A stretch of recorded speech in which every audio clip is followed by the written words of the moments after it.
The mamas won't let them see it until they're about 4.5 years old, Right. 5 years old. And then I walk down the street and I see the eyes light up like that, and they're too nervous to say anything most of the time. What if one of the most chaotic, controversial, and side-splitting comedies ever made was this close to never happening at all?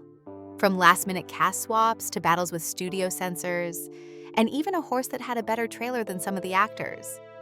This is the wild, untamed story behind Blazing Saddles. I came out to the elevator, it was on the 3rd floor, and he ran out. Mel did. Mel Stewart did. Yes. And he said, "Don't take anything. Don't do anything. I'll call you in a little while." You might think you know Mel Brooks's classic, but trust us, the madness behind the scenes is just as outrageous as what made it to screen. Ready to find out what Hollywood really looked like behind the saddle? Blazing Saddles wasn't supposed to work. From day one, the film faced problem after problem, and it all started before a single proper scene was even filmed. One of the first major setbacks happened with the casting of the Waco Kid, a key role in the story.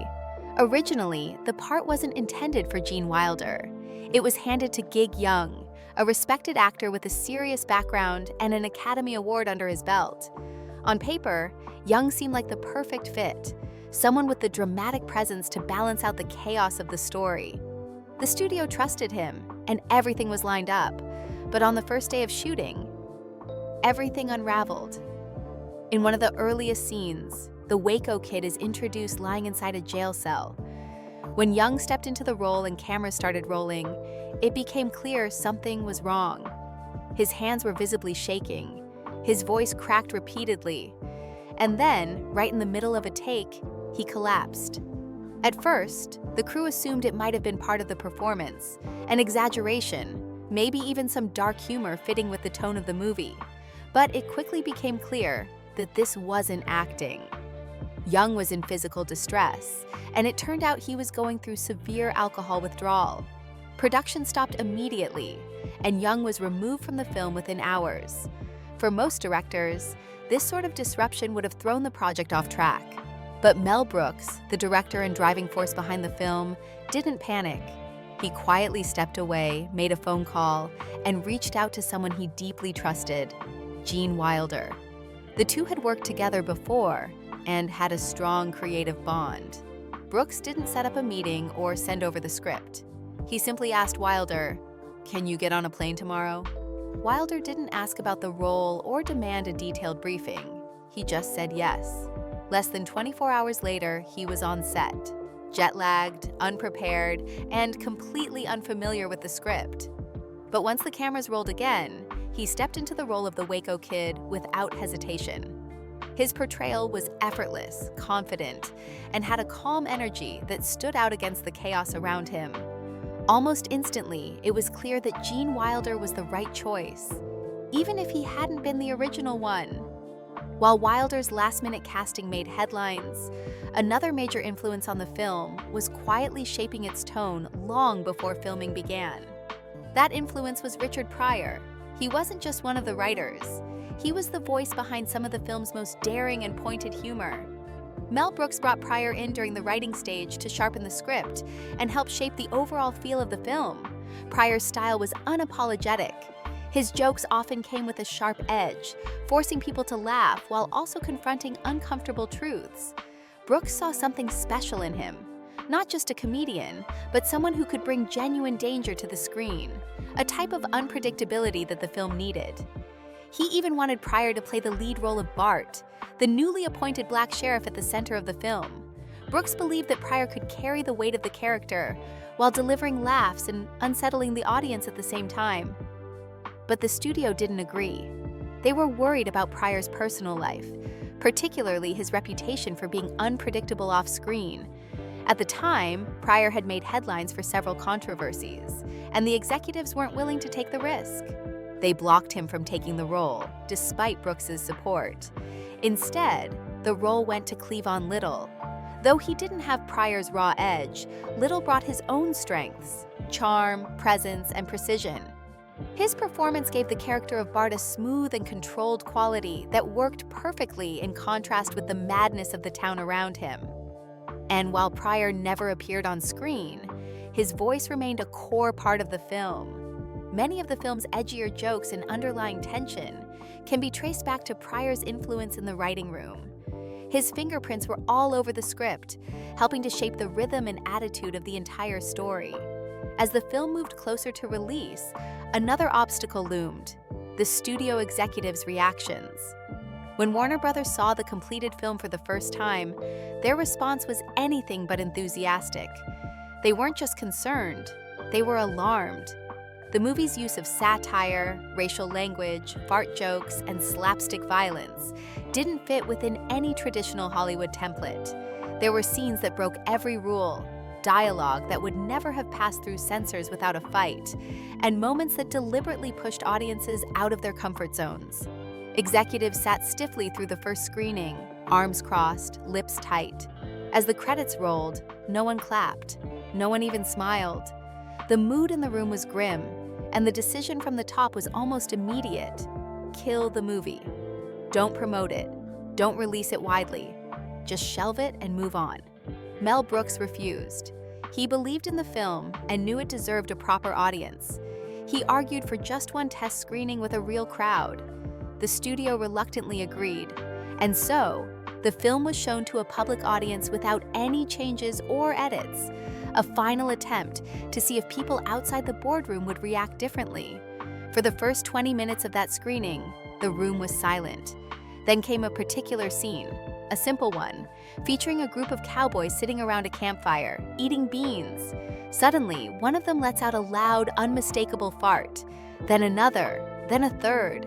What followed was one of the most unexpected laughs in cinema history. The audience erupted. People were crying with laughter, stomping the floor, and slapping their knees. It was completely unexpected and totally unfiltered. That moment changed everything. The laughter from that single scene broke the tension and set a new tone for the rest of the film. It gave the audience permission to laugh at all the madness that followed, no matter how absurd or inappropriate it seemed. From that point on, the film had momentum.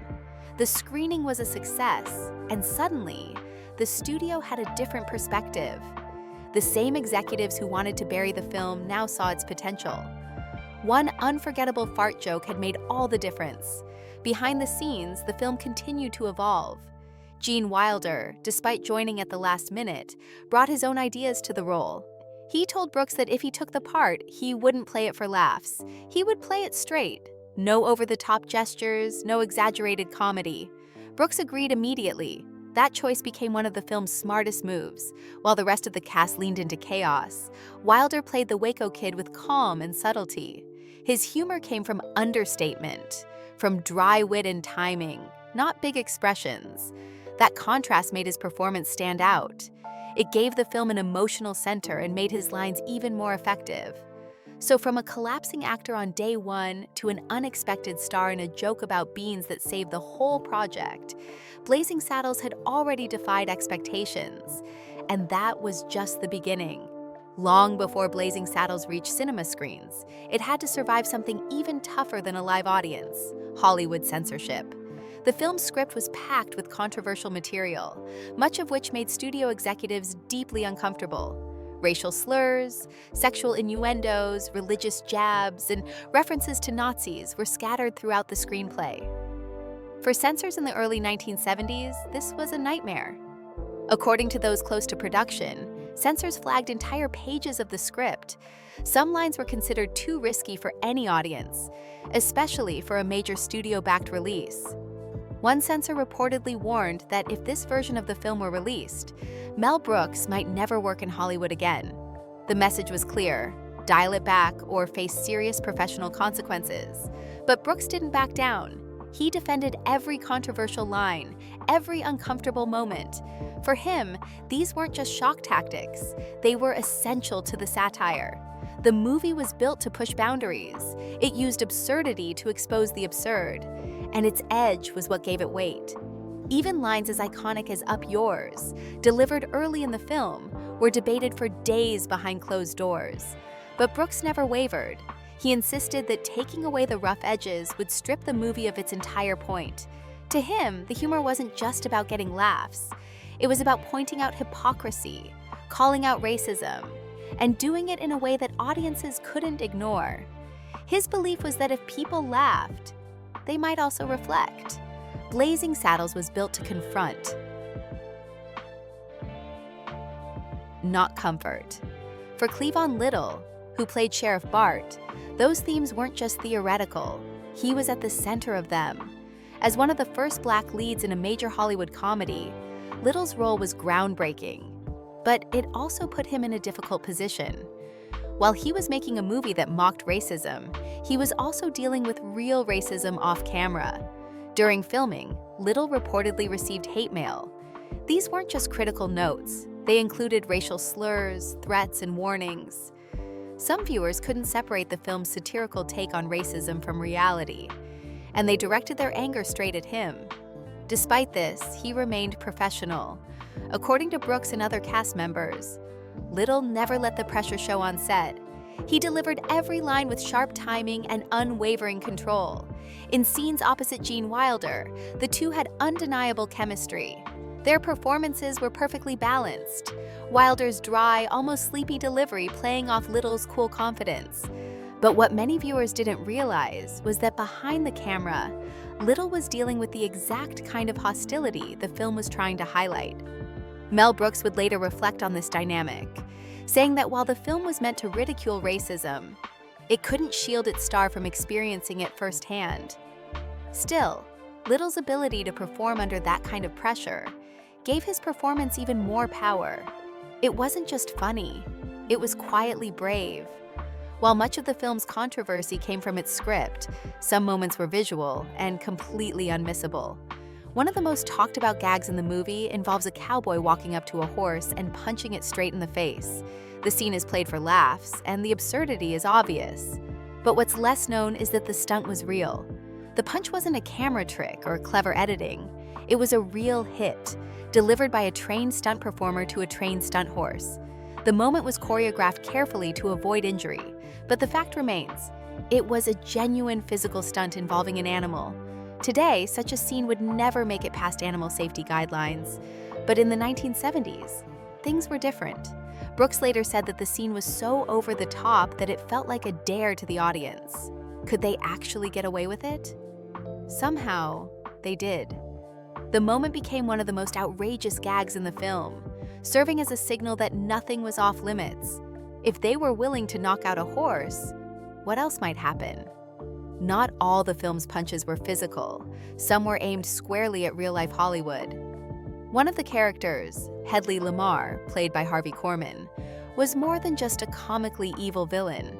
He was a parody, an intentional mockery of the kind of self-important, ego-driven Hollywood executive Brooks had dealt with for years.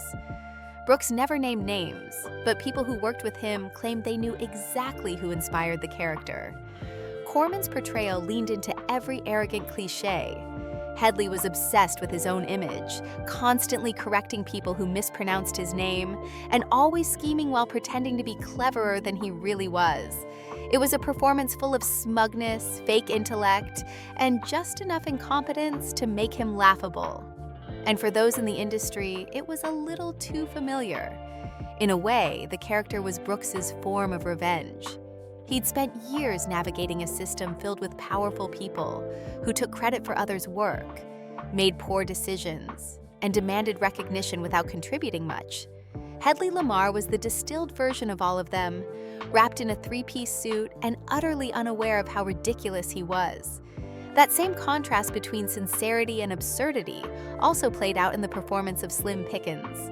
Cast as Taggart, one of Lamar's henchmen, Pickens brought something different to the set: authenticity. He wasn't a comedian or a satirist. He was a real cowboy. Having worked in dozens of westerns, Pickens knew how to walk, talk, and carry himself, like someone who actually lived in the Old West. But here's the twist. Nobody told him that Blazing Saddles was a spoof.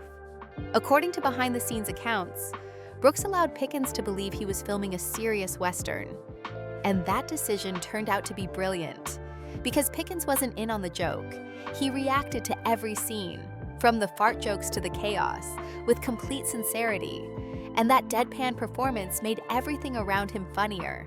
He grounded the film by playing it straight, serving as a kind of anchor, while everything else spun out of control.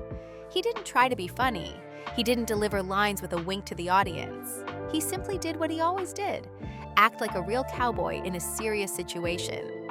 And in a movie full of ridiculous events, his seriousness made it all seem even more surreal. This balance between the outrageous and the grounded is part of what made Blazing Saddles work. On one hand, you had jokes that pushed every boundary.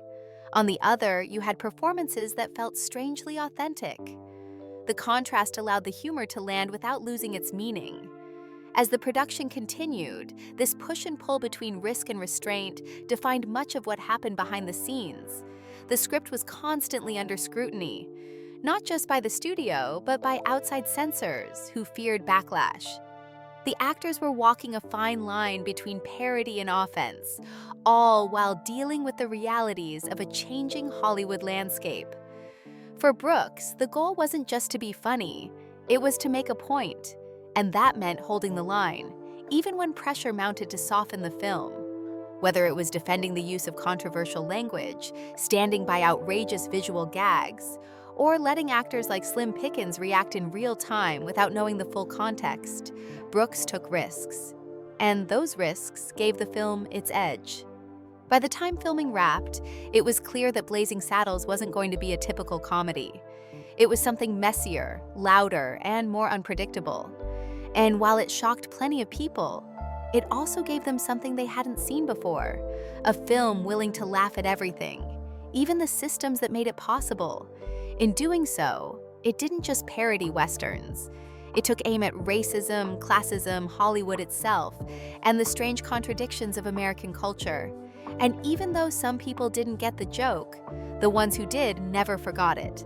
While most comedies have their share of unexpected moments during filming, Blazing Saddles took unpredictability to a new level. One particularly chaotic incident occurred during the scene that called for the construction of a toll booth in the middle of the desert. The gag was ridiculous on its own, a group of outlaws needing to stop and pay a toll before continuing a raid. But what happened behind the scenes was almost more absurd than what audiences saw on screen.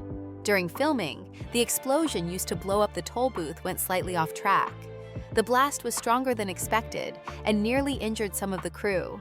It was a reminder of how working with practical effects, even on a comedy set, required real safety precautions that sometimes weren't fully in place. The scene made it into the final cut with all its chaotic glory. But the cast and crew certainly didn't forget the close call. The wildness didn't stop there. One of the most iconic and completely unexpected sequences in Blazing Saddles is the massive fourth wall-breaking brawl that spills from the western town set into a Hollywood soundstage. In a matter of minutes, the film switches from a typical Western spoof to something that resembles a surreal fever dream. Cowboys are suddenly fighting dancers. A Warner Brothers commissary is trashed. Eventually, characters jump into a cinema showing Blazing Saddles itself. For audiences seeing it for the first time, it was like the movie exploded out of its own frame and into real life. Mel Brooks pushed hard for this scene. He wanted to take the satire all the way and then shatter the boundary between fiction and reality. At the time, fourth wall breaks weren't common, especially not to this extreme. The idea was intentionally disruptive. Brooks believed that once a film starts mocking genre tropes, it might as well go all the way and start mocking the medium itself. It was a bold choice that confused some studio execs and even more test audiences. But over time, it's become one of the most celebrated moments in the film. Adding to the absurdity was a choreographed Busby Berkeley-style dance number that suddenly interrupts the action. Just when you think things couldn't get more chaotic, the scene cuts to a full-blown musical number featuring a group of flamboyant dancers performing in a mirrored studio. This had absolutely nothing to do with the Western setting or the plot, but that was exactly the point. Brooks wanted to satirize Hollywood's own theatrical self-indulgence, and nothing screamed old Hollywood excess like a spontaneous song and dance break. The man behind that sequence, Dom DeLuise, played the over-the-top director Buddy Bazaar. His character embodied every stereotypical, exaggerated depiction of a flamboyant 1940s musical director, and the result was both jarring and hilarious. Mel Brooks knew the inclusion was completely nonsensical, But he trusted the confusion would work in the film's favor. The gamble paid off. Audiences were thrown off balance in the best possible way. Behind the scenes, not everyone understood what Brooks was aiming for. One studio executive reportedly approached him after watching the rough cut and simply said, "I don't get it." In a more traditional film, that might have been a warning sign, but Brooks was used to resistance by then. His entire career was built on pushing boundaries and defying expectations. With Blazing Saddles, he wasn't just making a Western parody. He was actively dismantling how films worked. Brooks took that same disruptive energy into his own roles in the movie. He didn't just direct Blazing Saddles, he also appeared in 3 separate roles, each more ridiculous than the last. He played Governor William J. Lepetoman, a politically useless leader surrounded by yes-men.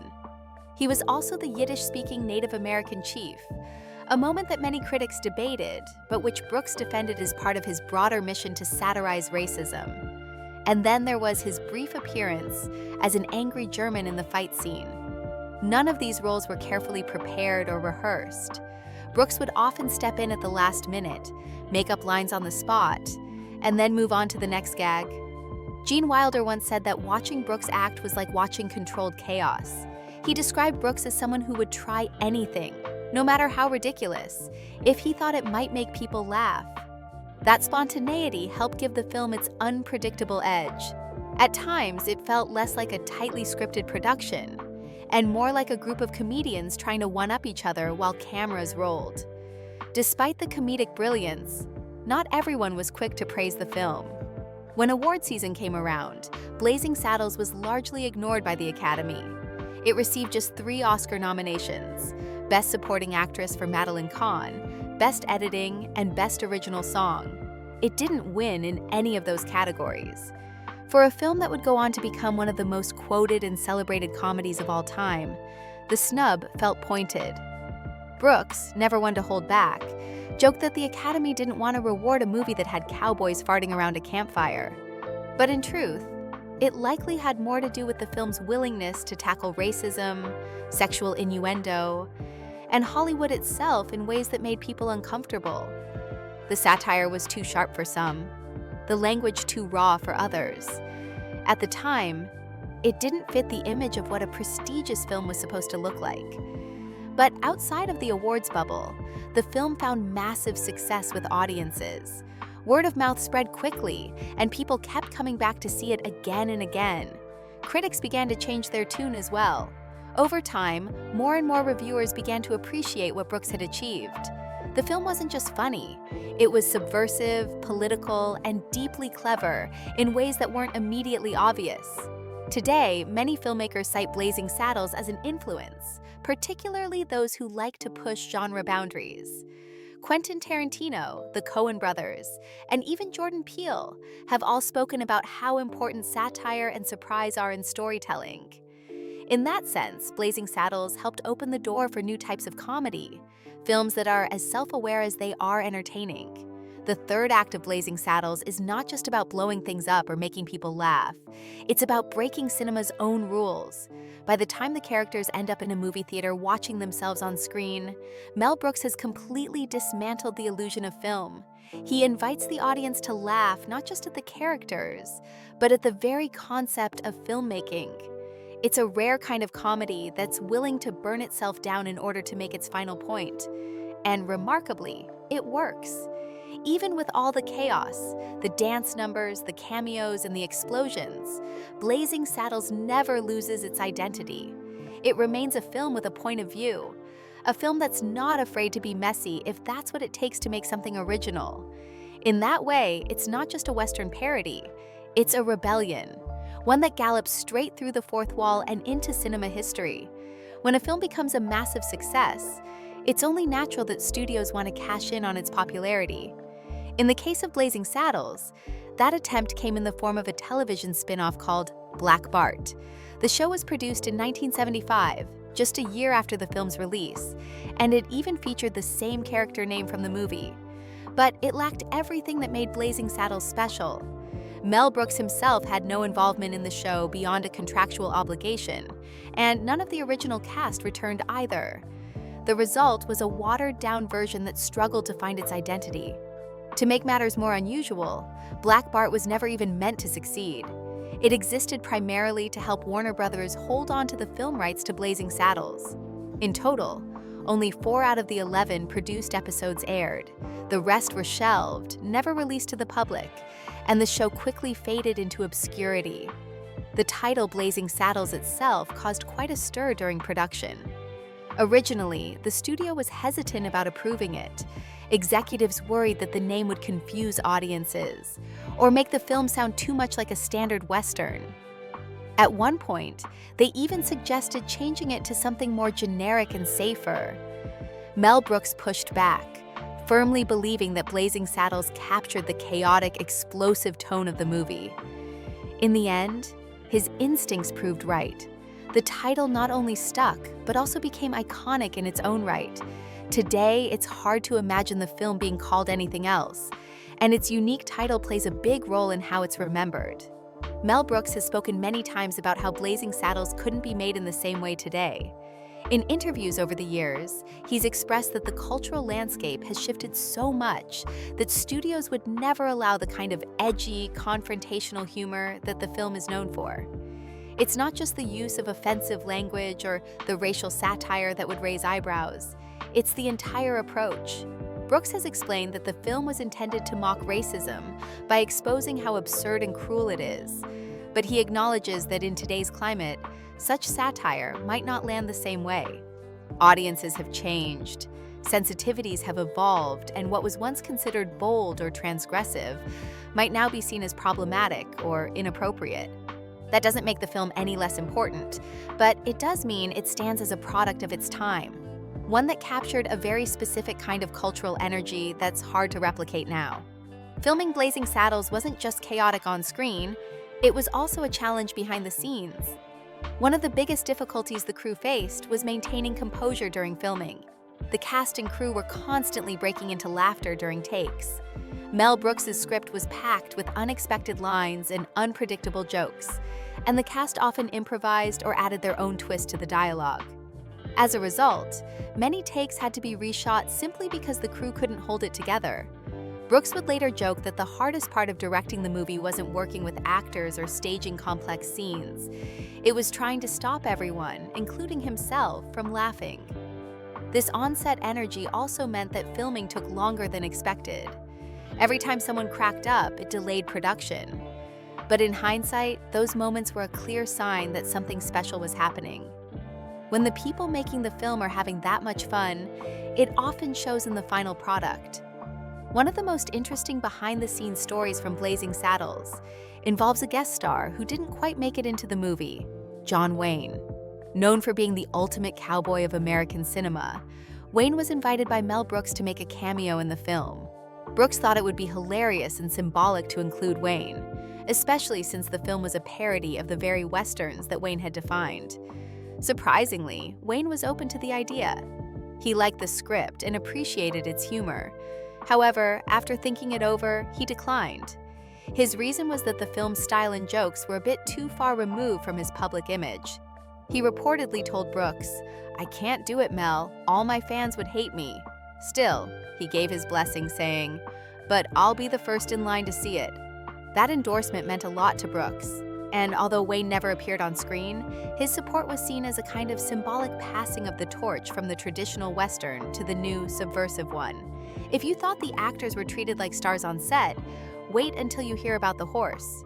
Yes, a horse. One of the horses used in Blazing Saddles reportedly had its own trailer, complete with its name on the door. While this might sound like a running joke from the film itself, it actually happened. The horse was given the same on-set treatment as a top-billed actor, including a designated space for rest between takes. Some have argued that this was partly a publicity stunt, meant to add another layer of absurdity to the film's production. Others say it reflected the tone of the set, where even the animals got in on the fun. Either way, it's the kind of bizarre, offbeat detail that perfectly fits into the world of Blazing Saddles. When you take a step back and look at the legacy of Blazing Saddles, it's not just about the jokes or the performances. It's about how the film pushed boundaries and redefined what comedy could be. It tackled racism head-on in a way that few films before it had dared, and it used absurdity as a tool to expose hypocrisy. It didn't offer easy answers or neat resolutions, but instead leaned into chaos and contradiction. Mel Brooks and his team weren't just trying to make people laugh, they were trying to make them think, even if it was through the most ridiculous punchlines imaginable. The film's refusal to play by the rules wasn't just a creative choice, it was a necessity. In a time when so many comedies followed predictable patterns, Blazing Saddles stood out by being unpredictable at every turn. It blurred the lines between satire and slapstick, between clever commentary and crude jokes. And in doing so, it built a new kind of comedy, one that wasn't afraid to be loud, offensive, and outrageous, as long as it had something to say. In many ways, Blazing Saddles is both a relic of its era and a timeless example of fearless filmmaking. It captured a moment when cinema was willing to take risks, even if it meant ruffling feathers. And while it's unlikely a film like this could be made in the same way today, its impact continues to be felt. Comedians, writers, and directors still point to it as a key influence. Its DNA can be found in everything from irreverent sketch shows to boundary-pushing sitcoms and satirical movies. Looking back on all the behind-the-scenes chaos, failed spin-offs, strange anecdotes, and cultural impact, Blazing Saddles emerges as something more than just a comedy. It's a rebellious, unfiltered, and wildly original piece of cinema that dared to say what others wouldn't, and laughed while doing it.